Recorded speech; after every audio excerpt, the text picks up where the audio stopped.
I think it's within the capacity of all of us to be able to filter our lives through a magical lens. And I'm not saying that there aren't dark times and there aren't times where you have all the stages of grief. It's still within our capacity, though, to be able to plug into beauty and meaning, even in the most challenging circumstance.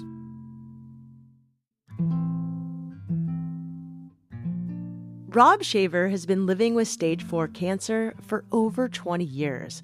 He's had multiple recurrences, been through multiple rounds of chemotherapy, and received more than 60 radiation treatments. In 2020, after he finished chemo to fight his third recurrence, Rob started running. Some days he couldn't complete a single mile, but getting outside and moving his body helped him feel like he was wringing as much juice out of life as he could. Rob ended up running for 1,175 days straight, which is just over 3 years. During this run streak, Rob completed numerous races, from half marathons to ultras like the Trans Rockies and the Bandera 100K. Since his diagnosis 20 years ago, life has been unpredictable, but running has provided him a constant source of comfort. I'm Shelby Stanger, and this is Wild Ideas Worth Living, an REI Co-op Studios production presented by Capital One and the REI Co-op MasterCard. We recorded this conversation with Rob more than a year ago. Since then, his health has declined significantly.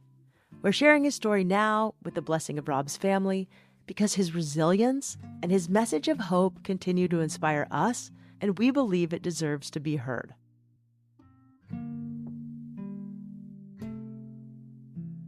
Rob Shaver, welcome to Wild Ideas Worth Living. I'm really excited to be here with you today. Oh, likewise. I'm just so honored to be on and excited to talk to you and just share a few minutes together. Well, you're so sweet. So I'm curious, what was your relationship with the outdoors growing up? Yeah, as a late teenager, like so many other people, I read a couple of books. You read your first Krakauer book or start reading John Muir, Into the Wild and Into Thin Air and all those kind of books all those years ago. And then you're, super motivated to get out there and do something yourself. And then it really blossomed for me.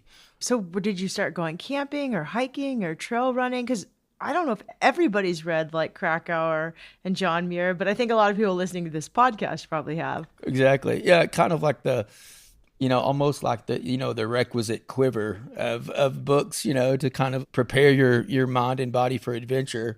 I would say in Arkansas, where I was from, the Ozark Mountains are really beautiful and not a lot of people know about. So it was definitely like hiking and camping and just being out there and experiencing it slowly and enjoyable. And interestingly enough, so much of my love for the outdoors and gaining so much joy and perspective from the outdoors goes hand in hand with getting sick.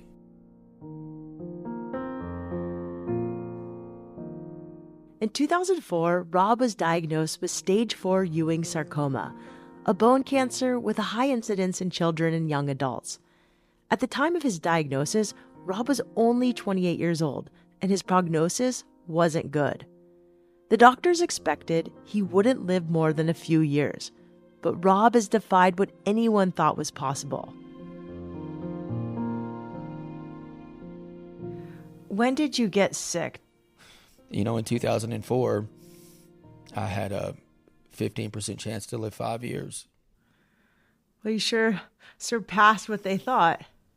Yeah, and obviously I've had multiple recurrences since then, so now we're just so off book. There is no real precedent for anything like this.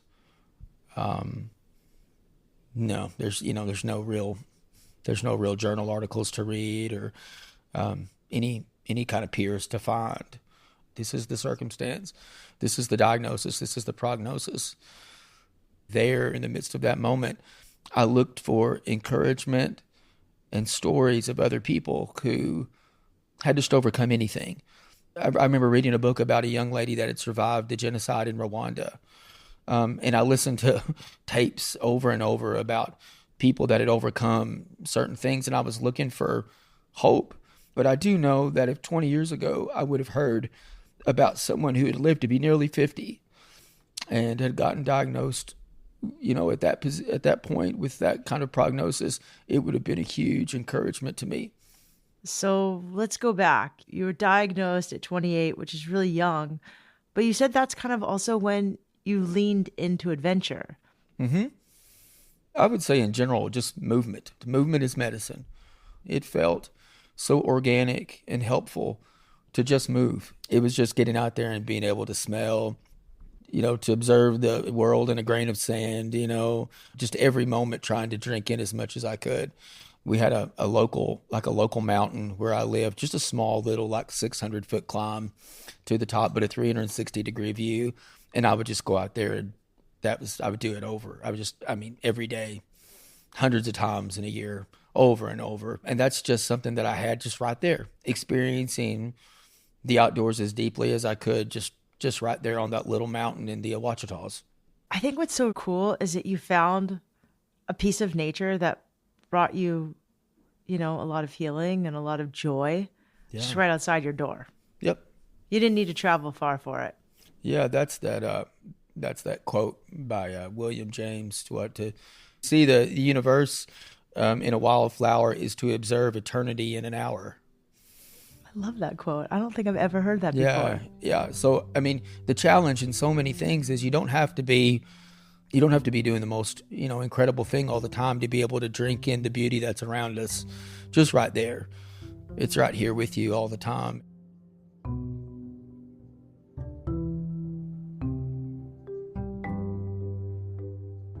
Unless he was feeling particularly weak or was stuck in the hospital, Rob made it a priority to move his body outside.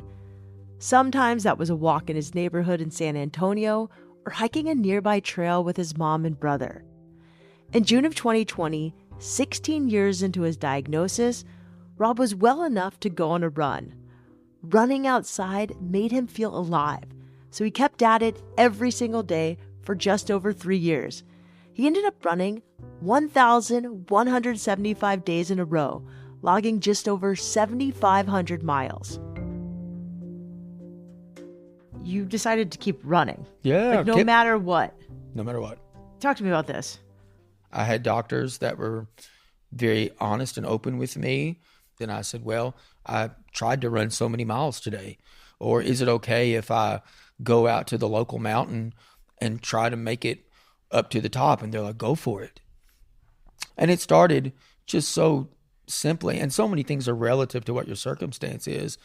Yeah, there have been many, many, many, many days that I couldn't make it around the lake in the local neighborhood that's a mile around. That was the best I could do. But I still gave everything I could that day. And a lot of those days there was blood on my shirt.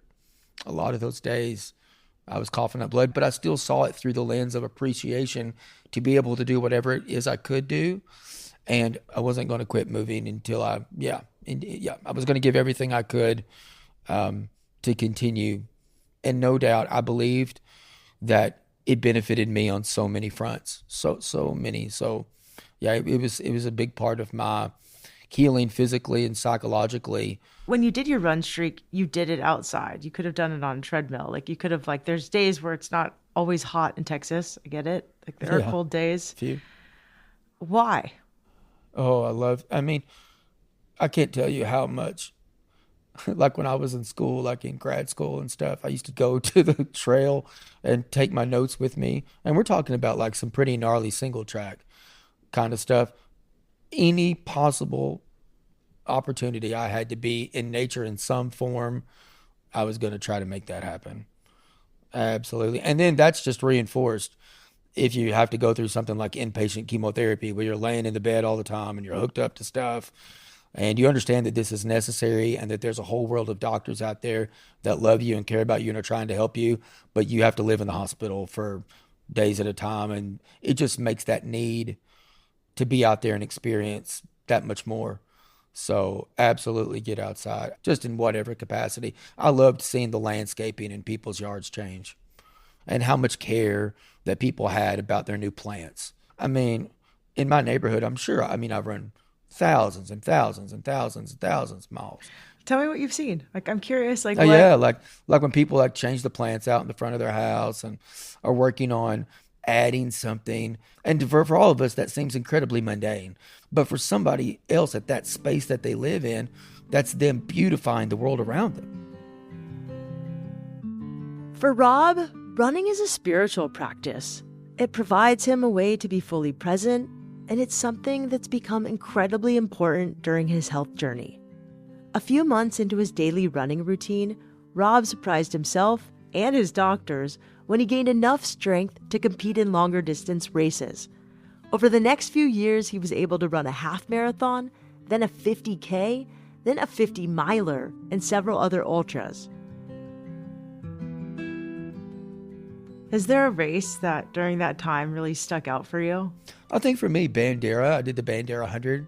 When? I did that January of 2022. For those of us who are clueless, what is this race? So it's an ultra marathon, that's 100 kilometers long. It's one that's well known because it's called a golden ticket qualifier for the Western States, which is the oldest 100 miler in the world. And this is one of the races that if somebody wins it, they get an automatic, golden ticket into Western States. So it's really famous and, super well known. And how many miles and over what terrain and what weather? Yeah. Oh, wow. Yeah. So 62 miles, so 100 kilometers, over kind of rolling, rocky with cactus and so tall, that stuff that kind of pokes into you.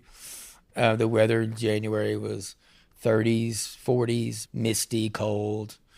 What was it like? Like, how did you keep going? Because I've never run that far. I've never even run a marathon. Yeah.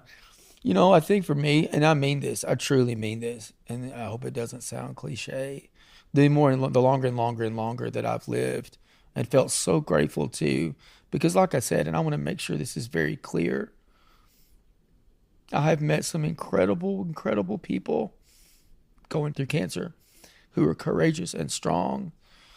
And I know if they were still here, that they would be enjoying their life and drinking it in and spreading love and hope and learning so much from their experience. And I've never, ever, ever thought that there was anything special about me. So I just wanted to use their energy and their memories to keep me going.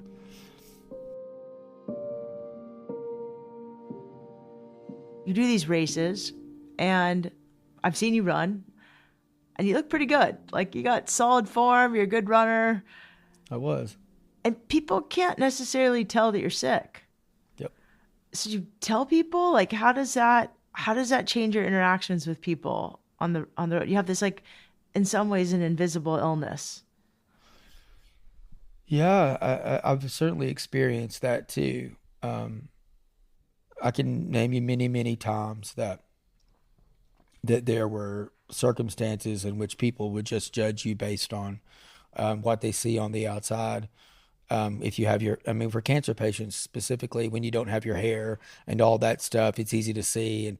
And then when your hair comes back, they think you're good to go. And that's very rarely the case. In fact, so many cancer patients, their hair comes back because chemotherapy is not working or something like that. There's a lot to that.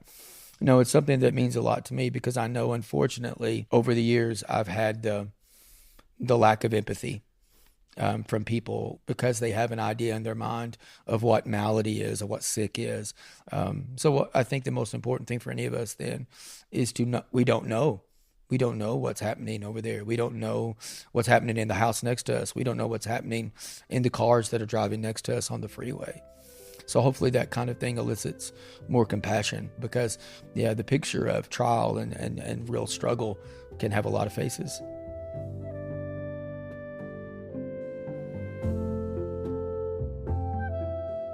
You can't always tell what's going on with someone just by looking at them. Even though the endurance races provided incredible experiences, Rob says he was occasionally heckled for his relatively slow pace, but he never stopped running. With each step, Rob felt profound gratitude for his body that, despite everything it's been through, has carried him across some incredible adventures.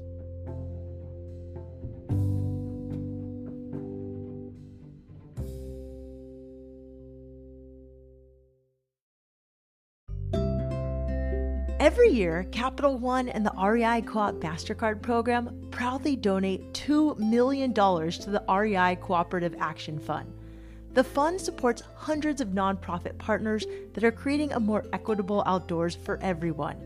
You've even heard of some of their stories on the podcast. In addition to supporting the REI Cooperative Action Fund, Capital One and REI have partnered on the REI Co-op MasterCard, bringing card members excellent card benefits that inspire more outdoor adventures. Find out if you're pre-approved for the REI Co-op MasterCard with no risk to your credit score. Go to rei.com/MasterCard-podcast to learn more. That's rei.com/MasterCard-podcast. Terms apply.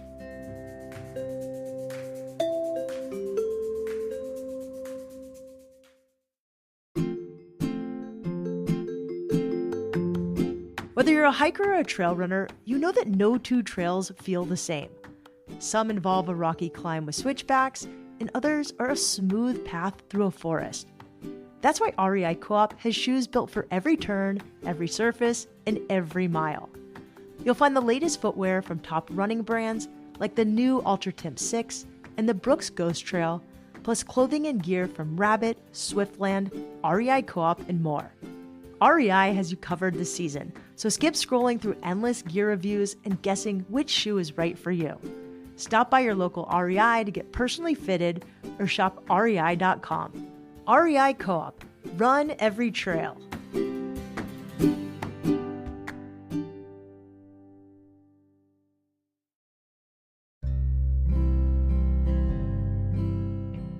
Rob Shaver was diagnosed with stage 4 cancer 22 years ago.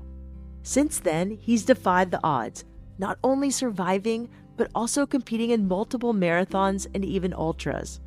His running journey has been a family affair, with Rob's mom and younger brother training alongside him. In 2022, Rob ran the Bandera 100K, crossing the finish line in the middle of the night. It was dark and cold, but his mom was there cheering him on. In both his running and his cancer treatment, Rob's family has been an incredible source of strength and support. You're so close to your mom and brother. They sound really amazing. Oh, thanks. They are. They've sacrificed, truly sacrificed so much.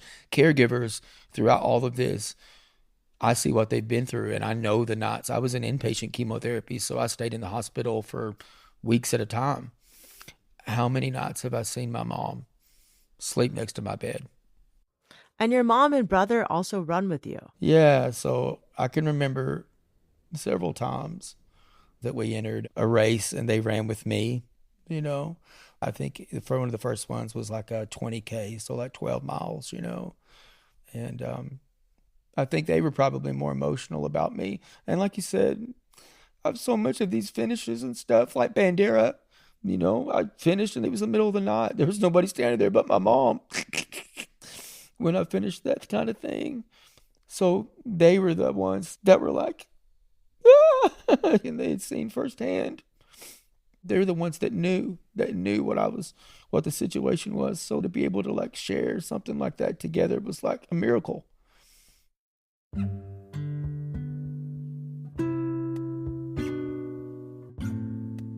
Even if others can't always see the long journey that Rob has traveled, his family knows how hard it's been.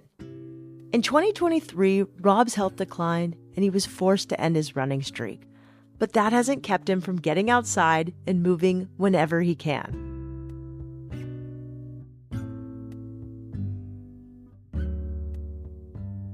When you run, how do you feel?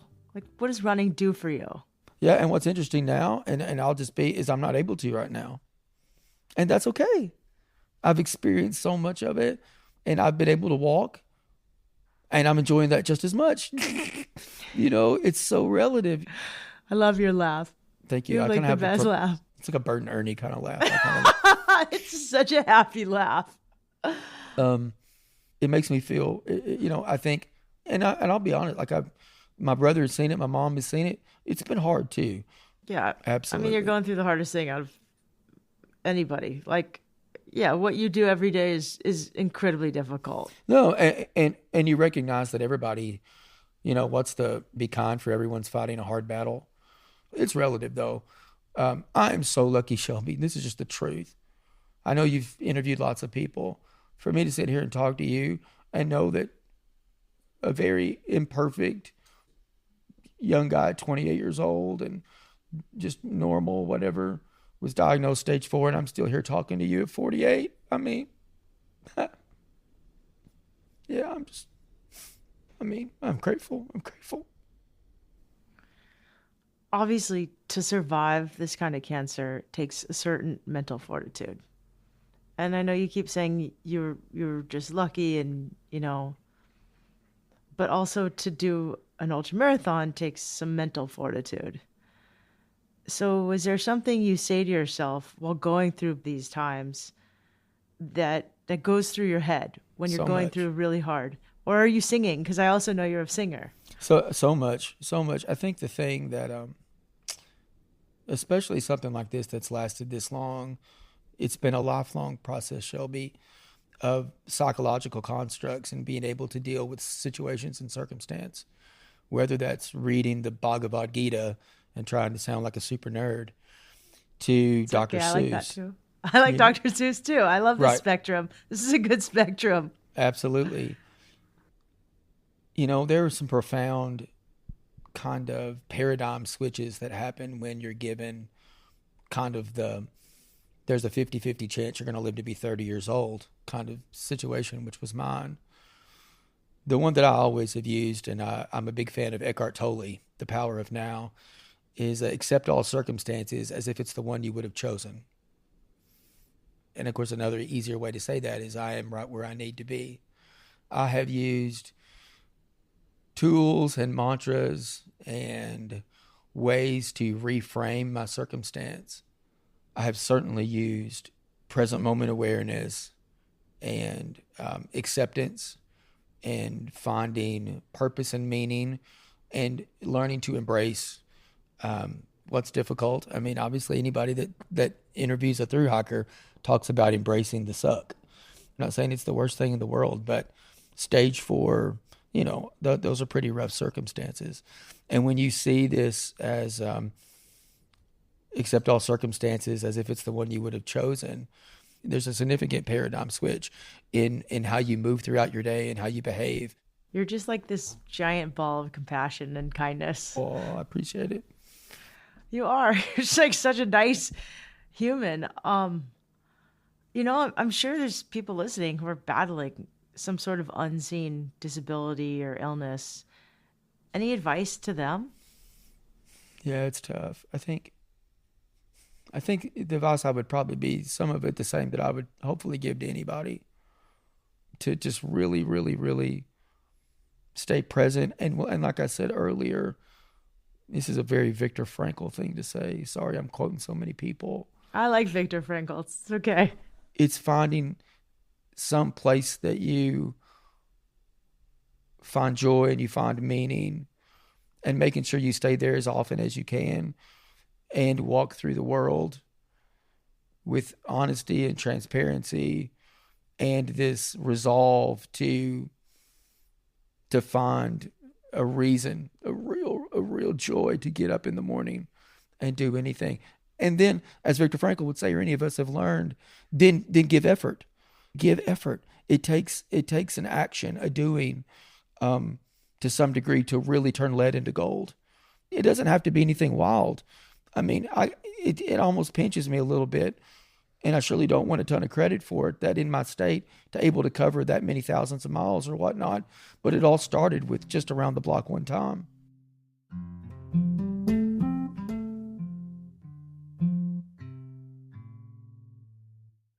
Rob's remarkable story is the subject of a new film by REI titled The Life We Have.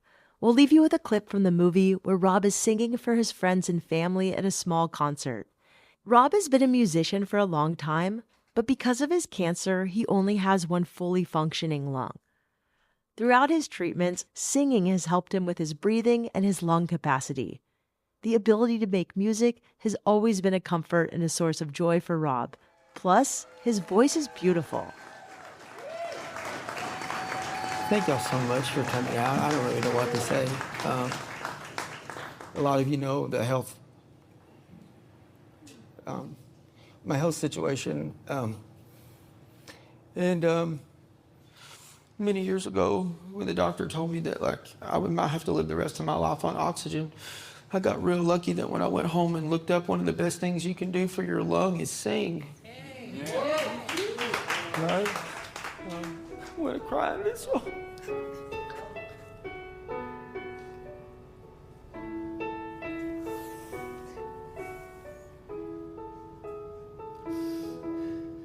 Will God on high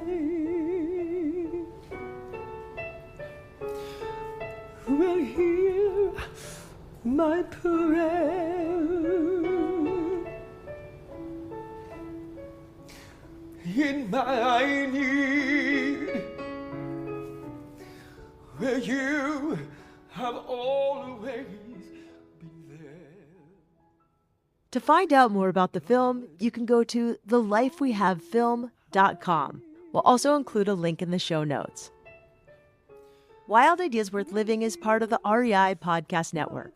It's hosted by me, Shelby Stanger, produced by Annie Fassler, Sylvia Thomas, and Sam Pierce-Nitzberg of Puddle Creative. Our senior producer is Jenny Barber.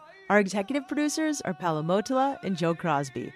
Thanks again to our partner, Capital One and the REI Co-op MasterCard. As always, we love it when you follow the show, take time to rate it, and write a review wherever you listen. And remember, some of the best adventures happen when you follow your wildest ideas.